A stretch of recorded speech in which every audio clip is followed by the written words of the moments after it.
Il y a 3 ans, la famille Roots a tout quitté en Guadeloupe pour s'installer au cœur de la nature béninoise. Après avoir d'abord habité au Togo, c'est finalement au Bénin qu'ils se sont sentis chez eux. Une lampe. Moi, je vois une lampe. C'est un univers nouveau, mais avec beaucoup de choses qui nous sont familières, voilà.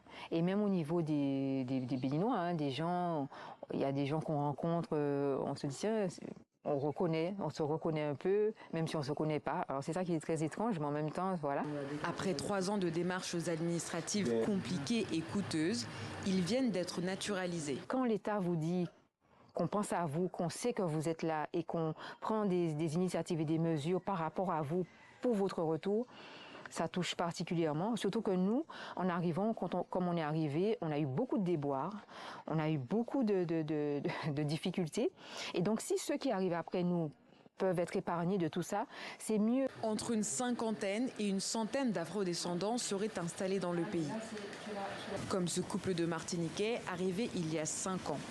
Ils ont découvert que leurs ancêtres venaient tous les deux du Bénin grâce à un test ADN. Nous croyons que c'est une réparation identitaire parce que cette nationalité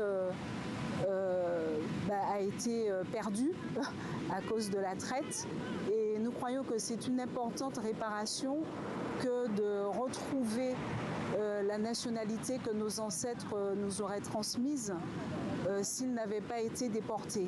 Pour Maître Gbagbo, à l'instar du Ghana qui encourage les afro-descendants anglophones à investir dans leur pays, le Bénin, lui, veut miser sur les francophones. C'est aussi des réparations, c'est une sorte de réparation qui se fait, mais avec quand même des sous-entendus commerciaux, des sous-entendus économiques. Il y a certainement une part du gâteau qui sera attendue par le Bénin.